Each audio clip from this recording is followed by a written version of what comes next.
ਤਾਲੀਆਂ ਦੇ ਨਾਲ ਉਹਨਾਂ ਦਾ ਭਰਪੂਰ ਇਸਤਕਬਾਲ ਕੀਤਾ ਜਾਵੇ। ਜਨਾਬ ਕਸਵਰ ਖਰਲ ਸਾਹਿਬ।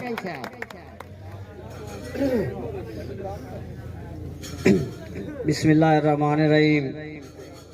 ਸਭ ਤੋਂ ਪਹਿਲੇ ਸਾਰੀ ਸੰਗਤ ਨੂੰ अस्सलाम वालेकुम।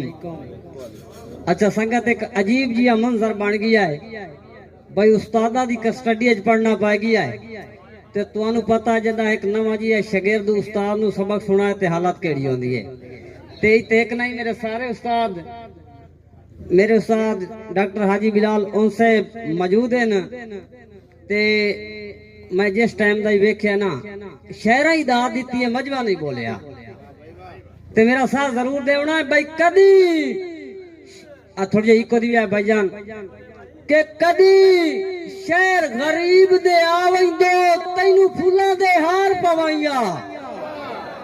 डॉक्टर शहबान मेरे पास देखना है भाई कदी शहर गरीब दे आवेंदो तैनू फूलां दे हार पवाइया। ओ 60-70 खलूस दी गलियां च तेरा इस्तकबाल कराइया और मैं उसदा कसवर खरल शागिर्दा भाई मैं उसदा कसवर खरल शागिर्दा तेरे इंज दे मान वधाइया ओ मैं उनस वफादी नगरी चू तैनू अपना उनस विकाइया। वाह वाह वाह खरल साहब भाई जे चासां दी पई है ते ताड़ियां तो होणियां चाहिदियां। और एक शेर डॉक्टर जावेद साहब पानी नजर भाई सारी जिंदगी खुशियां संगत दियां तेरे अज लौना लिख देना। डॉक्टर साहब जिथू आखरी वार जुदा होया से हुआ मिलन दी जा लिख देना।